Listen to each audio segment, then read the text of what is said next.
Salut à toi. Aujourd'hui, j'ai envie de te parler d'un sujet que tu connais, la procrastination. J'ai plein de petites astuces qui pourront peut-être t'être utiles.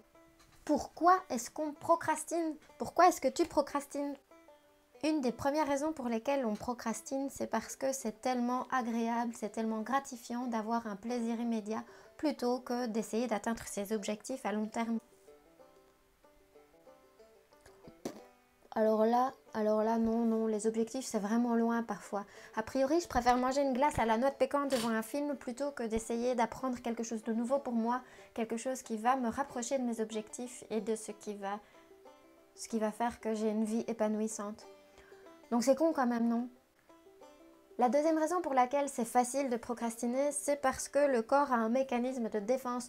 En gros, ton corps pense que la tâche que tu veux effectuer est un danger. Ouais, c'est facile hein, comme excuse. En fait, ça signifie qu'à chaque fois que tu reportes quelque chose au lendemain, tu cherches à éviter d'affronter une de tes peurs inconscientes. Par exemple, reporter chaque jour un projet qui est super important pour toi, c'est peut-être simplement parce que tu as peur. Tu as peur de ne pas le réussir. Ou tu as peur de réussir. Bien que les conséquences à terme soient peut-être très graves, en fait tu t'en fous. Ouais, tu t'en fous. Tu t'en fous. Sur le moment, tout ce que tu veux, c'est ta glace à la noix de pécan. C'est une habitude que tu as créée sans même t'en rendre compte. Ta glace à la noix de pécan est devenue une récompense. Et tu n'arrives pas à imaginer la récompense qu'il y a au loin, très au loin. Bien que cette tâche soit super désagréable à accomplir, ce n'est donc pas seulement ça. On peut dire que c'est confortable, avoir la flemme, se la couler douce. C'est normal que ton désir se penche par là. Et toutes les excuses sont bonnes. Ouais. Oh, demain il fera plus beau. Demain j'aurai meilleure mine. Ouais, là je le sens pas. Mon instinct me dit que non. En fait, j'ai pas l'énergie là. Je me fais avoir par Facebook, par la technologie, En fait, j'ai pas le temps, mais c'est les enfants, tu vois, tu comprends. Comment veux-tu que je m'occupe de moi? En fait, je vais pas y arriver. Ouais, mais...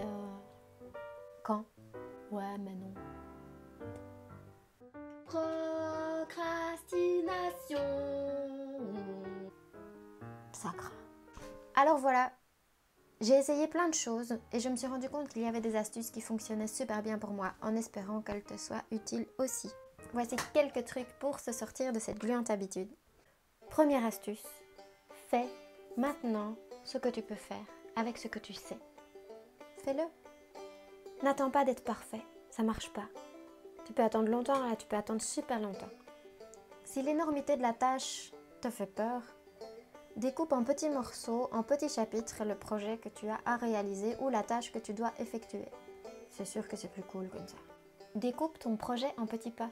Que ce soit un gros projet professionnel, que ce soit ranger ta chambre ou faire tes papiers, arrêter de fumer, commencer le sport, changer ton alimentation, apprendre à faire de la voile, faire ton potager, oh oui, apprendre à tricoter. En gros, n'essaye pas de tout apprendre d'un coup en imaginant que tu vas avoir un résultat parfait dès le début. Ça ne sera pas le cas. Mais si tu commences pas, il ne se passera rien du tout. Quelque chose qui peut t'aider aussi comme seconde astuce, c'est de te fixer un délai. Par exemple, si tu dis à ton ami ou à ta voisine que tu vas lui offrir un bonnet en laine et que donc du coup tu vas te mettre à tricoter et il vaut mieux que son bonnet n'arrive pas en été, elle serait déçue quand même. Donc du coup, ça va te forcer à acheter les aiguilles, ça va te forcer à acheter la laine. Ce que je veux dire par là, c'est que si tu fixes un délai, si tu fixes une date limite pour laquelle tu t'engages, tu auras envie de respecter ce délai. Ça te donnera le petit coup de boost nécessaire pour commencer. Si ça concerne un projet professionnel, ne dis pas trop vite ce que tu vas faire et commence. Chut, chut, chut, chut. Rien, papa, chut. Oui. Pourquoi? Tu te lèves un matin et tu as une idée géniale. Tu as plein d'énergie, tu te dis que cette semaine, enfin, tu vas réaliser ton projet. Du coup, tu téléphones à tes amis, tu téléphones à ta mère, à ton copain, tu sais ce que tu vas faire, tu sais comment tu vas le faire. Et puis voilà, il est 14 h. Tu as épuisé toute l'énergie qui pouvait servir à lancer ton projet, à te mettre à la première action, à la première tâche, pour le rendre réel et concret. C'est terminé. Tu seras déçu d'avoir gaspillé ton énergie à en parler plutôt qu'à agir. Donc ce que je te propose, c'est que dès que tu sens enfin l'énergie pour réaliser la première étape de ton projet, n'en parle pas.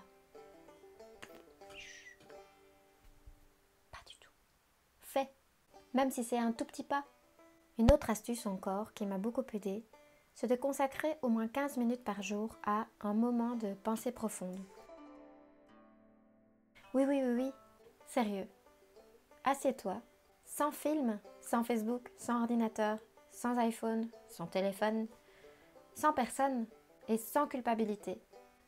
Assieds-toi et consacre 15 minutes à réfléchir à ce projet ou à cette chose que tu reportes tous les jours. Quelque chose qui est important pour toi. N'accorde aucune attention au comment, au vais-je réussir, est-ce que ça va être possible, est-ce que je vais être à la hauteur. Consacre 100% de ton attention au résultat que tu veux obtenir et surtout au plaisir que ça va te donner. J'en viens donc à l'astuce suivante. Si ta motivation ou tes raisons d'être ne sont pas suffisantes, c'est normal que tes objectifs soient trop lointains ou trop flous pour toi. Donc c'est super important que tu puisses visualiser parfaitement ce à quoi va ressembler ce projet. Tu peux faire un tableau d'inspiration ou coller des images dans des carnets, mais mets sous tes yeux tout ce qui va te motiver et te permettre de poursuivre le chemin et d'avancer pas à pas. Ne culpabilise pas, ça c'est l'astuce suivante. Soit tu fais du 100% détente ou du 100% action. Mais quand tu te détends, fais-le vraiment pour te faire plaisir. Mange cette glace à la noix de pécan devant un bon film et profite à 100% de ce moment pour toi. Par contre, lorsque tu es dans l'action, félicite-toi d'avoir fait un pas supplémentaire vers ton projet. Je sais aussi que parfois, en tant que créateur ou artiste, tu te dis que tu vas laisser venir l'inspiration pour faire le prochain pas. Ouais. Ça aussi, j'ai essayé. Ça marche de temps en temps. C'est sûr qu'il y a des moments d'inspiration profonde comme ça, où c'est le moment de se mettre à table. Donc il faut sauter sur l'occasion et absolument utiliser cette énergie. Mais la plupart du temps, ça ne fonctionne pas. Une des raisons les plus importantes pour lesquelles tu peux tenter ces astuces, c'est pour la place que prennent chacune des tâches que tu n'effectues pas et que tu reportes au lendemain. Chaque jour, tu te dis « Ah, je ferai ça demain ». Et le lendemain, tu te dis « Je ferai ça demain ». Et le lendemain, tu te dis « Je ferai ça demain ». Et le lendemain, c'est toujours pas fait. T'imagines pendant 4 jours, au minimum, la place que prend cette tâche que tu n'as pas effectuée. Donc l'objectif, c'est que tu puisses libérer tout ton esprit pour servir tes projets ou ton plaisir. Tu sais, c'est un peu comme cette ampoule que tu dois changer devant laquelle tu passes tous les jours. Et tous les jours, pendant au moins une demi-minute, tu te dis « Faut que je change cette ampoule ». Voilà. Imagine ça fois le nombre de choses qui peuvent attirer ton attention dans une seule journée, fois le nombre de tâches que tu as reportées. Te laisse pas avoir. Alors, la dernière chose qui peut vraiment t'aider, c'est d'apprendre à te connaître, vraiment dans les détails. C'est-à-dire à quel moment tu as le plus d'énergie, à quel moment tu te sens vraiment prête, à quel moment tu as le plus de courage pour réaliser une tâche ou une autre. Donc j'ai réalisé pour toi une fiche d'exercice qui est super chouette et qui marche bien pour moi. Elle est juste ici en barre d'infos, il te suffit de la télécharger. Franchement, joue le jeu, tu verras que tu te feras moins avoir. Dans cette fiche, tu vas noter ce que tu as reporté, l'excuse que tu t'es donnée, comment tu t'es senti sur le moment, mais aussi quelques jours plus tard. Quelle est la conséquence de ce que tu as reporté? Est-ce que c'était une petite tâche ou bien est-ce que c'est ta vie que tu as reportée? Tu pourras aussi noter quel bénéfice tu as récolté. Est-ce que ça valait vraiment le coup? Donc, grâce à ça, tu pourras peut-être essayer de trouver la peur inconsciente qui est cachée derrière.